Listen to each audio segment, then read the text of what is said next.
लक्ष्य crash course Bhojpur में आप सभी परीक्षार्थियों का हार्दिक स्वागत है। छात्रों, जैसा कि मैं आपको फलन पढ़ा रहे थे कल की क्लास में 1-1 और मेनी वन फंक्शन पढ़ाया था। आज मैं ऑनटू फंक्शन जिसको आच्छादक फलन कहते हैं और अंतःक्षेपी फलन जिसे इनटू फंक्शन कहते हैं। आच्छादक फलन क्या है? यदि a और b यदि a से b में ऐसा फलन हो जिसमें b के प्रत्येक सदस्य का a में कम से कम एक प्री इमेज हो। जैसा कि आप जानते हैं ये जो a के जो एलिमेंट है इसे हम प्री इमेज कहते हैं। प्री इमेज और ये आपका इमेज है। तो एक आच्छादक फलन कब होगा? जब b के सभी सदस्यों का a में अवश्य ही प्री इमेज हो। जैसे a का प्री इमेज 1, b का प्री इमेज 2 और c का प्री इमेज 3, तो ये आपका ऑनटू फंक्शन होगा। लेकिन आपको यह मालूम होना चाहिए ऑनटू फंक्शन दो प्रकार का होता है, एक 1-1 ऑनटू फंक्शन, एक मेनी वन ऑनटू फंक्शन। तो जब 1-1 होगा तो एक इमेज का एक प्री इमेज दिखेगा, लेकिन जैसे ही मेनी वन ऑनटू फंक्शन होगा उस स्थिति में 4 के 2 प्री इमेज दिख रहा है, 1 3 और 5 का इमेज 2 और 6 का इमेज 4।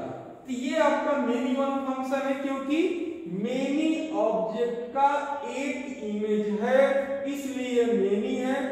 ऑनटू फंक्शन इसलिए क्योंकि 4 5 6 सबका एक प्री इमेज x में है। जैसा कि हम आप लोगों को जानकारी होगा, हम लोग बाइनरी सिस्टम में भी r को लिखते हैं। r इक्वल टू लिखेंगे 1, a 2, b और 3, c।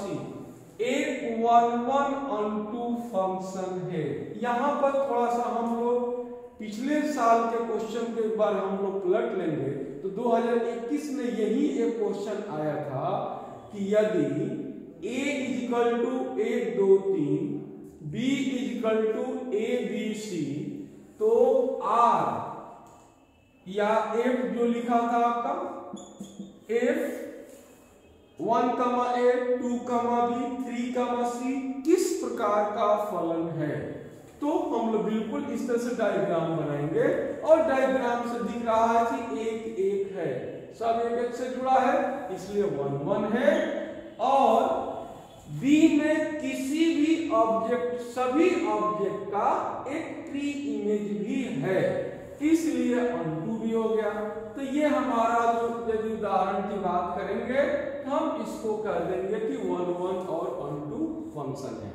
आपके ऑनटू फंक्शन तो एक और बात आपके आती है ध्यान में कि fa इक्वल टू fb यदि आ जाए या a equal to f inverse b यदि आ जाए तब भी ऑनटू फंक्शन होता है। अर्थात यदि कोई फंक्शन x से y में है तो fx इक्वल टू आप y यदि करते हैं या x equal to f inverse y ला देते हैं तब भी हम कह सकते हैं कि ये आपका ऑनटू फंक्शन है। यानी ऑनटू फंक्शन होने के लिए इन्वर्टिबल फंक्शन होना जरूरी है, प्रतिलोमी फंक्शन होना जरूरी है।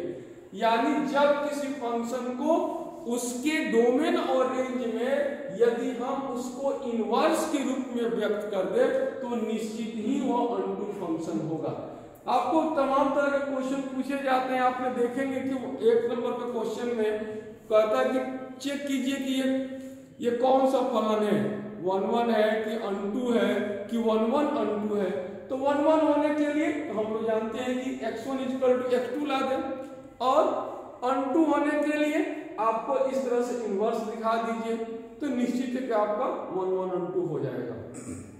इसमें एक और आपका क्वेश्चन आता है, यहां पर आपको देखिएगा ये कि फलन का रेंज यानी परिसर या रेंज, हिंदी नाम परिसर है, अंग्रेजी है, तो यदि रेंज ऑफ फंक्शन इक्वल हो जाए कोडोमेन ऑफ फंक्शन, तब भी हम कह सकते हैं कि वो आपका ऑनटू फंक्शन होगा। यानी इतने इस डिफिनीशन के सहायता से हम लोग जितने भी आपके क्वेश्चन बनते हैं आपके 1 1 और ऑनटू से रिलेटेड, उन क्वेश्चनों को हम लोग कर सकते हैं। एक टाइप का क्वेश्चन ये होता है कि यदि 1 1 और 2 फलन होने के लिए क्या होना जरूरी है, तो number of A is equal to number of B, ये भी आपका ऑब्जेक्टिव क्वेश्चन है। ऑनटू फंक्शन होने के लिए क्या जरूरी है, a equal to F inverse B हो जाएगा, या x equal to F inverse y हो जाएगा, तो ऑनटू फंक्शन हो जाएगा। ठीक है, या एक और चीज हम लोग कर सकते हैं, यदि आप इस तरह से, ये भी एक आपका ऑब्जेक्टिव क्वेश्चन है कि f इक्वल टू इस तरह से लिखा है 1, a 2, b 3, c, तो पूछेंगे किस प्रकार का फलन है, तो हम लोग मैपिंग बनाकर के डायग्राम बनाकर दिखाए, एक से जुड़ा हो, अब बी के जितने भी ऑब्जेक्ट हैं उन सबका ए में 3 इमेज हो जाए तो ऑनटू फंक्शन हो जाएगा। तब आप एक बार आप लोग उठा करके देख लीजिएगा, जो आपका अंशाल पेपर है, अंशाल पेपर में इस तरह के क्वेश्चन आते हैं। अब एक दूसरे क्वेश्चन की हम बात करने जा रहे हैं जो आपको आता है। क्वेश्चन ये है कि यदि fx is equal to 3x plus 4, x belongs to R and if R to R एक फलन है, एक फलन है, किस तरह का फलन है आपको चेक करके देखना है। तो पहली बात तो मैं कल ही बताया था कि यदि लीनियर फंक्शन है तो वो फंक्शन आपका क्या हो जाएगा, लीनियर फंक्शन है तो 1 1 हो जाएगा। और अब ये ऑनटू है कि नहीं है, ऑनटू भी हम लोग चेक कर सकते हैं। fx is equal to 3x plus 4 के लिए हम लोग हर सॉल्यूशन करेंगे। मान लिया fx is equal to y, यानी y is equal to fx 3x plus 4। मैं यहां से y minus 4 is equal to 3x कहा, therefore x is equal to y minus 4 by 3, यानी x is equal to 1 by 3 y minus 4।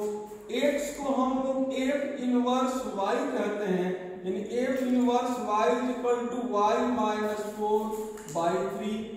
यदि मैं x को y को x से रिप्लेस कर दे तो आपका यहां पर ये हो जाएगा 1 बाई 3 x माइनस 4। ये भी एक क्वेश्चन ही है, लेकिन मैं अभी आपसे मैं पूछा था कि ये किस प्रकार का फलन है।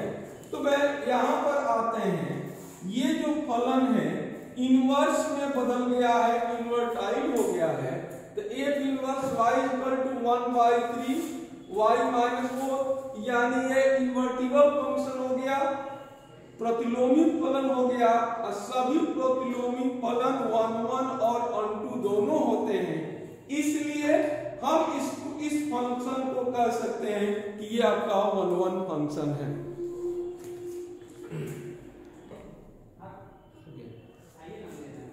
जैसा कि मैंने आपको कहा कि इस क्वेश्चन में 2 क्वेश्चन, एक आपने ऑनटू प्रूफ किया, दूसरा हमारा एक इनवर्स कैसे इनवर्स निकाला जाए।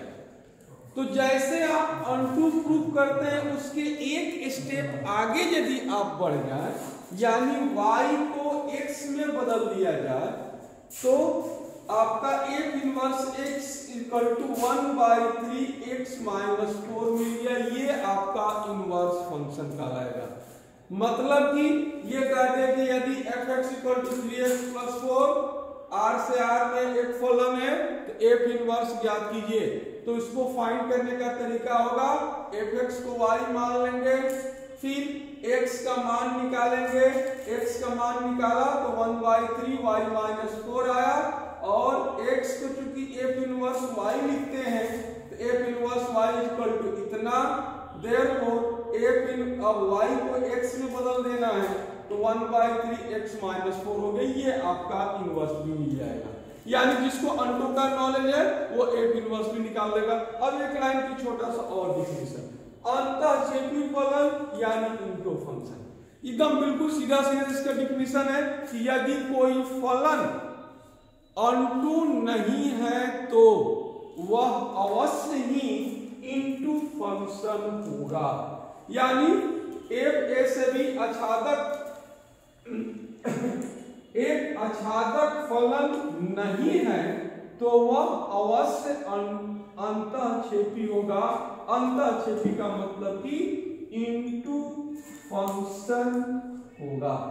यानी आपको यदि ये प्रूफ करने के लिए आ जाए कि प्रूफ कीजिए कि यह इंटू फंक्शन है, तो यदि वो अंटो फंक्शन है तो कोई बात नहीं, यदि अंटो फंक्शन नहीं है तो ऑटोमेटिकली वो इंटू फंक्शन हो जाएगा, यानी उसका रिवर्स होता है। तो यही अंटो और अंटो से रिलेटेड है। अब मैं अगले वीडियो में आपको कंपोजिट फंक्शन और इनवर्स फंक्शन के बारे में बात करेंगे।